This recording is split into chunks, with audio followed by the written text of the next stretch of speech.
In this video, we will see what is cell, cell theory and overview of cell. So first of all, what is cell? Cell is the basic structural and functional unit of life.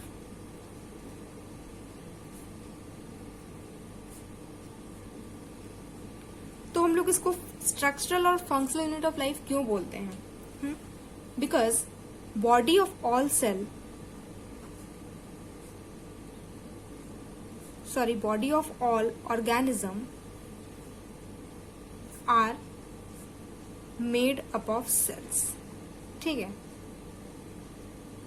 तो basic structural unit क्यों बोले? क्योंकि हम जितना भी organism होता है उसका बॉडी किसका बना होता है? सेल का बना होता है. और फंक्शनल यूनिट क्यों बोले इसको? क्योंकि जितना भी फंक्शन है बॉडी का ना, all the functions of body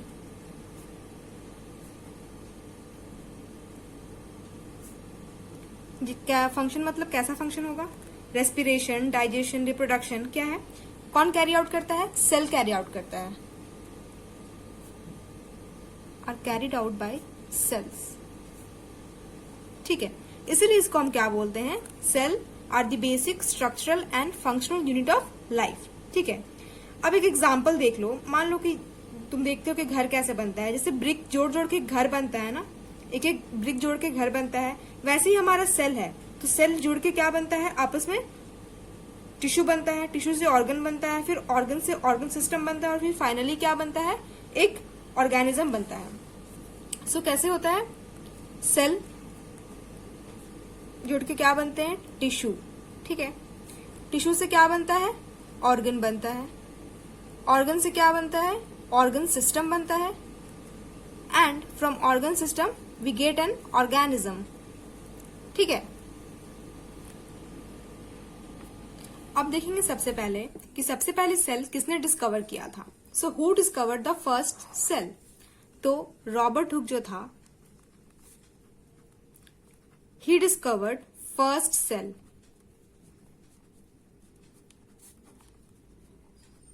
और किसमें किया था? कहाँ डिस्कवर किया था उसने? In a thin slice of cork. तो ये क्या है? थिन स्लाइस ऑफ कॉर्क क्या है? ये तो डेड है ना, ये तो डेड है. तो डेड ऑब्जेक्ट में उसने सेल का डिस्कवरी किया था. बट अगर क्वेश्चन आएगा कि who discovered the first living cell, so first living cell was discovered by A.V.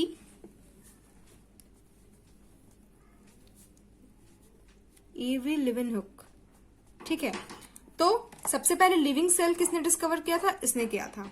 ठीक है, under his own design microscope, मतलब उसके खुद का डिजाइन किया हो माइक्रोस्कोप में उसने डिस्कवर किया था. अब सेल के बारे जानते हो तो न्यूक्लियस भी सुने होंगे. तो सेल का न्यूक्लियस कौन डिस्कवर किया था?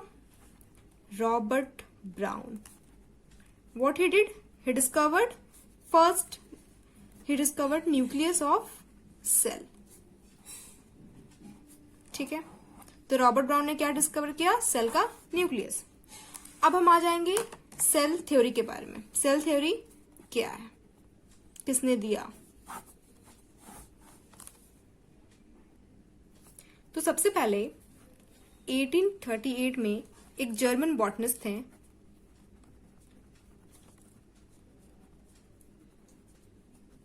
जिनका नाम था शिल्डन. तो इन्होंने क्या कहा कि he was the first to state that cells are building blocks of plants. तो उसने प्लांट के बारे क्या बताया, सेल के बारे क्या बताया कि that cells are building blocks of plants.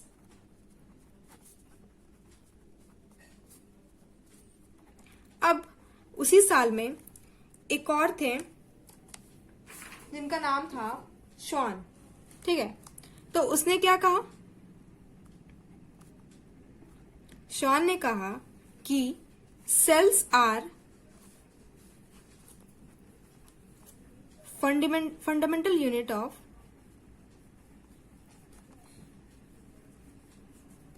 Animals too. ठीक है, तो दोनों ने क्या बताया, एक ने प्लांट के बारे में बताया और एक ने एनिमल के बारे में बताया। तो इससे हम लोग को क्या कंक्लूजन मिला कि दोनों प्लांट्स और एनिमल के स्ट्रक्चर में कुछ ना कुछ डिफरेंस जरूर होगा, ठीक है। और इन दोनों के बेसिस में हमारा सेल थ्योरी का फॉर्मुलेशन हुआ। किसने किया था? स्लाइडेन एंड श्वान ने। So cell theory was formulated by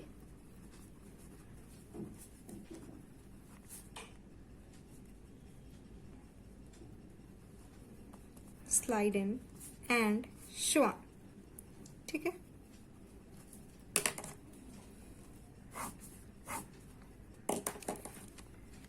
लेकिन क्या हुआ, जब इन्होंने सेल थ्योरी का प्रपोज किया तो इन्होंने क्या बताया कि cells are basic unit of all living organism, ठीक है। ये तो पहले भी बताया कि सेल क्या है, basic unit of all living organisms.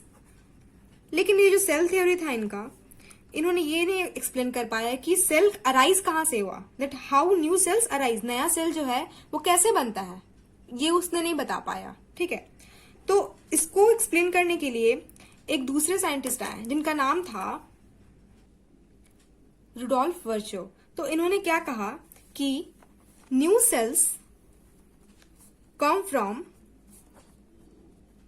Already existing cell, ठीक है। तो जो स्लाइडन और श्वान थे, इन्होंने नहीं बता पाया था कि नया सेल कहां से अराइज होता है। तो इन्होंने बताया, रुडोल्फ वर्चो ने बताया कि new cells come from already existing cell, मतलब पहले से जो सेल एग्जिस्ट कर रहा है उससे क्या होता है, नया सेल अराइज करता है, ठीक है। तो सेल थ्योरी को हम लोग कैसे, किन किन 3 इंपॉर्टेंट पॉइंट में इसको हम लोग क्या करेंगे, इसको शॉर्ट आउट करेंगे। सबसे पहला पॉइंट क्या है कि the cell is the basic functional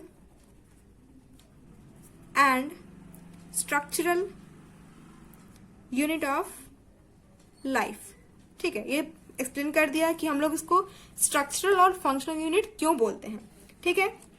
दूसरा क्या पॉइंट था सेल थ्योरी का कि all living organism are made up of cell, मतलब जितना भी लिविंग ऑर्गेनिज्म, छोटा से छोटा, बड़ा से बड़ा, यूनिसेलुलर, मल्टीसेलुलर, किससे बना है, ये सेल से बना है, ठीक है।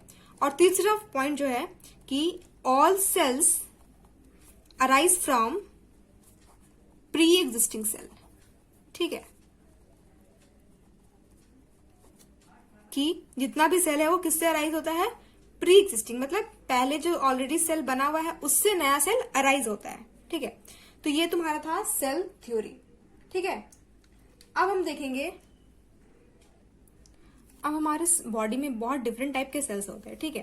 लेकिन जितना भी सेल है उनका एक what they do, they share a common cell structure, उनका एक कॉमन स्ट्रक्चर होता है सेल का, ठीक है। क्या होता है, मान लो ये सेल है,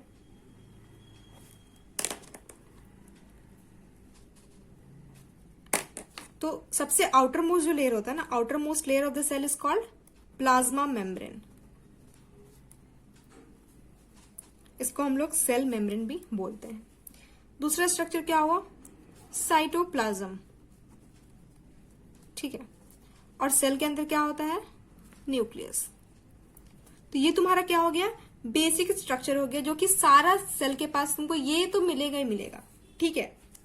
तो प्लाज्मा मेम्ब्रेन क्या हुआ, ये सबसे आउटर मोस्ट लेयर, सेल का सबसे आउटर मोस्ट लेयर जो होता है उसको बोलते हैं प्लाज्मा मेम्ब्रेन। ये लेकिन जो प्लांट सेल होता है उसमें outer most layer plasma membrane नहीं होता है, उसके पास एक और लेयर होता है जिसको हम लोग बोलते हैं सेल वॉल, ठीक है। अब देखते हैं कि साइटोप्लाज्म क्या है, ठीक है। तो साइटोप्लाज्म, इसको बोलते हैं, it is the semi fluid matrix, semi fluid matrix which occupy volume of the cell, ठीक है।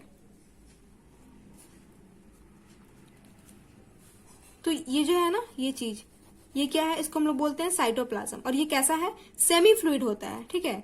जो सेल का जो वॉल्यूम होता है ना वो इसी में मिलेगा तुमको, इतना ही, ठीक है। So cytoplasm is the main area of cellular activities. तो ये मेन एरिया है जहां पे क्या होता है, सेलुलर एक्टिविटीज होती हैं, ठीक है। अब आते हैं न्यूक्लियस पे। न्यूक्लियस क्या है, कहां मिलेगा? तो हर सेल में क्या होता है, हर सेल के अंदर न्यूक्लियस होता है, और न्यूक्लियस क्या करता है, दिस न्यूक्लियस कंटेन क्रोमोसोम, ठीक है, क्रोमोसोम कंटेन करता है, विच इन रिटर्न जो होता है क्या करता है, क्रोमोसोम के अंदर क्या मिलेगा हम लोग को, जेनेटिक मटेरियल,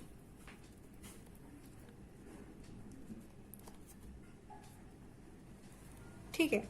क्या है जेनेटिक मटेरियल हमारा, एनिमल का डीएनए है, ठीक है। तो ये तुम्हारा सेल है, सेल के अंदर न्यूक्लियस है, और न्यूक्लियस में क्या मिलता है, क्रोमोसोम, और क्रोमोसोम के अंदर क्या मिलेगा हमारा, जेनेटिक मटेरियल, जो कि क्या है, डीएनए है, ठीक है। और अपार्ट फ्रॉम दीज स्ट्रक्चर्स और भी क्या क्या स्ट्रक्चर प्रेजेंट होते हैं, ऑर्गेनल्स प्रेजेंट होते हैं हमारे सेल में, जैसे कि endoplasmic reticulum, Golgi body, lysosome, और क्या हो गया, माइटोकॉन्ड्रिया,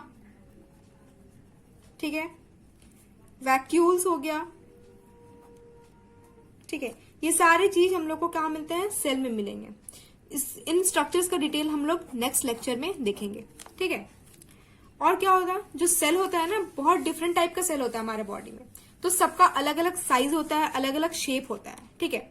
जैसे कि आरबीसी का बात कर लेते हैं।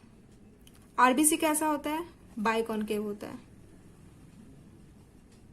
हमारा क्या हो गया, आरबीसी हो गया, ठीक है। ये क्या हो गया, बाइकॉनकेव हो गया, और साइज क्या है इसका, they are 7 micrometer in diameter, ठीक है, ठीक है।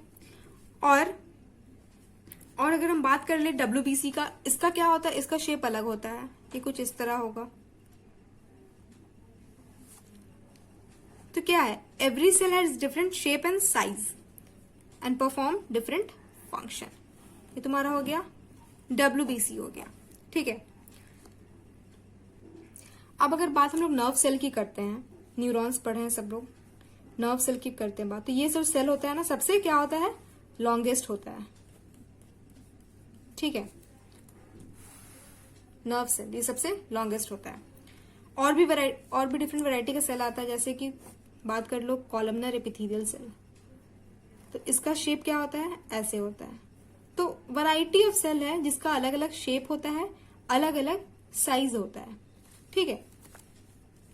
तो जो शेप होता है, the shape of the cell may vary with the function they perform, ठीक है। तो इनका शेप किस पे डिपेंड करता है, इनके फंक्शन पे डिपेंड करता है, ठीक है। अगर लार्जेस्ट आइसोलेटेड सिंगल सेल की बात करें तो कौन सा होता है, एग ऑफ एन ऑस्ट्रिच। और अगर लॉन्गेस्ट सेल का बात करें तो क्या होता है, वो हमारा नर्व सेल होता है, ठीक है। So that's all for today. अब बाकी के हम लोग जो प्रोकैरियोट और यूकैरियोटिक सेल का डिफरेंस बिटवीन नेक्स्ट लेक्चर में देखेंगे। So thank you for watching.